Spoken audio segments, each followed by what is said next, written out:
Buenas tardes, estamos aquí con Ricardo Gómez Escalante. Tengo 23 años, estudio las licenciaturas de Derecho y la de Ciencias Políticas. Actualmente estoy colaborando con Andrés Manuel López Obrador, soy enlace nacional de Morena aquí en León. ¿Nos puedes platicar un poco sobre estos acontecimientos que están pasando actualmente aquí dentro de la ciudad, de la tala de árboles? Bueno, la tala de árboles es un movimiento 100% ciudadano, jamás partidizando nada. A veces los partidos actualmente en México no suman, sino al contrario, dividen. Pero el movimiento de los árboles es un concepto que necesitamos todos. Tratamos de defenderlos contra una tala injustificada, apegada a un concepto de desarrollo equívoco del municipio de León.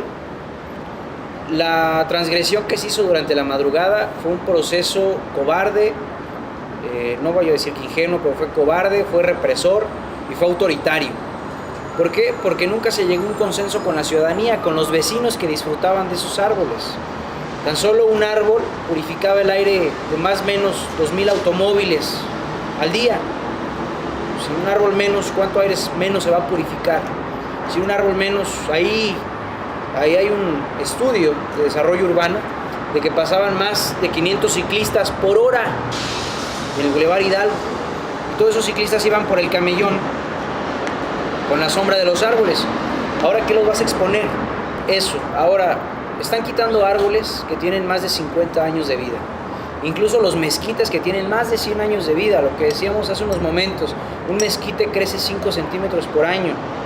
No tenemos derecho a quitar a un ser vivo de un área que estaba ahí antes de que llegara el famoso desarrollo que predican la actual administración. El progreso y el desarrollo normalmente son palabras que cuando se combinan con democracia, libertad, suenan bonito, pero si no son acompañadas en la realidad del consenso ciudadano, se caen en prácticas desleales al puesto de servidor público. La prisa y la deslealtad de hacer estos trabajos de tala durante la noche y lo que sigue de la madrugada es primero para que nadie se dé cuenta. En la noche, como los peores ladrones, los crímenes más terroríficos se han hecho por las noches, siempre. El manglar de Tajamar es otro ejemplo, donde se arrasó de manera brutal, haciéndose un ecocidio. Es atentar contra el ecosistema que rodea la cuestión natural y que nos da vida a nosotros y nos complementa. Entonces, el hecho de que una autoridad municipal o la misma Dirección General de Medio Ambiente haya decidido cortar árboles, dirección que se creó precisamente para cuidar, ahora también hay falta de gobernanza, es decir, no hay suficientes medios o legitimidad del gobierno en turno para actuar. ¿Por qué? Porque no supieron manejar, le quedó grande pues la yegua al señor Santillana y a todo su gabinete. En el momento en el que toman decisiones y atentan contra aquellos que se oponen, es decir, contra nosotros, que nos reprimen, que nos intimidan y que nos amenazan, desde ahí están destinados al fracaso. Todo gobierno o toda ideología que tiene que atemorizar o exterminar a aquello que le amenaza, está condenado al fracaso. Entonces, de entrada, el movimiento ciudadano que se está haciendo en torno a través de los colectivos Red Alebrije y Déjame Plantado, es que hace 7 meses se hicieron mesas de trabajo para platicar con el gobierno que de manera radical querían que no se talara ningún árbol. Aquí le vamos a llamar progreso. Por ejemplo, si muchos aquí en León, Guanajuato han visitado la Plaza Altasia, ¿qué concepto te da Plaza Altasia? Y estamos hablando de una plaza que sí tiene un concepto de tecnología y desarrollo y civilización. ¿Y cuál es el concepto que le están dando a la plaza? La de naturaleza. Claro. ¿Para qué queremos oasis de concreto si tenemos nuestros árboles de carne viva? Claro. Entonces, fíjate esa incongruencia. Pero para no redundar en eso, Daniel Campos Lango, el director de Desarrollo Social, Desarrollo Humano, dice que no van a estar sometidos a intereses particulares o a colectivos que atenten contra el desarrollo de la ciudad de León. Él sí está subordinado a la ciudadanía porque tiene un cargo público, por lo tanto es servidor público y está obligado a escuchar a la ciudadanía y sus demandas. ¿Cuál era la prisa de talar los árboles? Que la tercera y cuarta etapa del CID se está desarrollando con un ingreso, un empréstito, es decir, un organismo internacional, Banco Mundial, dio dinero para que se hicieran esas obras de desarrollo. Pero esos empréstitos son contratiempo. O sea, el Banobras, en este caso algo mexicano, algo nacional, Banobras en conjunto con el Banco Mundial dan dinero y le dicen al gobierno, al Ayuntamiento de León, tienes tanto tiempo para ejercer este recurso, si no lo usas en estos tiempos, se desaparece, se te cancela. Entonces, ellos hacen la tala de árboles para acelerar y no perder ese dinero. Es decir, que están anteponiendo a los gobernados dinero. Ellos están haciendo eso a represiones, en contra de la consulta ciudadana y en contra de los mismos vecinos, es decir, de sus gobernados, nada más por proteger un dinero de otros lados. Entonces, es precisamente cuando este tipo de decisiones promueven en el individuo que se preocupe más por tener y no por ser. Perdón, Ricardo, una pregunta. ¿Cómo surgió tu interés por crear este tipo de oponencia con respecto a la tala de árboles? ¿Desde dónde empezó tu parte de interés social?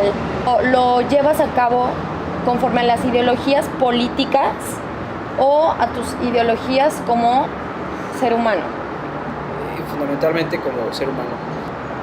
No puedes tener barreras de nada. Fundamentalmente estamos en las calles, estamos en la conciencia social como seres humanos. Antes que ser leoneses somos mexicanos. Antes que mexicanos somos latinoamericanos. Antes que latinoamericanos somos seres humanos.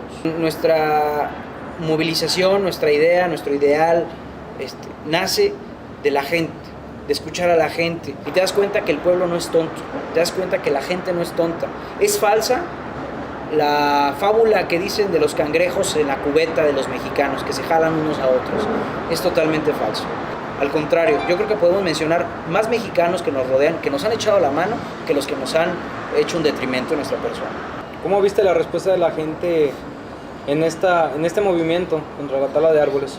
Súper bien. El 21 de marzo hicimos el natalicio de Benito Juárez, el homenaje póstumo, y de repente nos llega una llamada de un activista social que le fuéramos a ayudar, y nos habla y nos dice, oye, están talando árboles y se acaban de querer detener una compañera. Llegaron 5 patrullas con armas largas aquí a intimidarnos para sacarnos.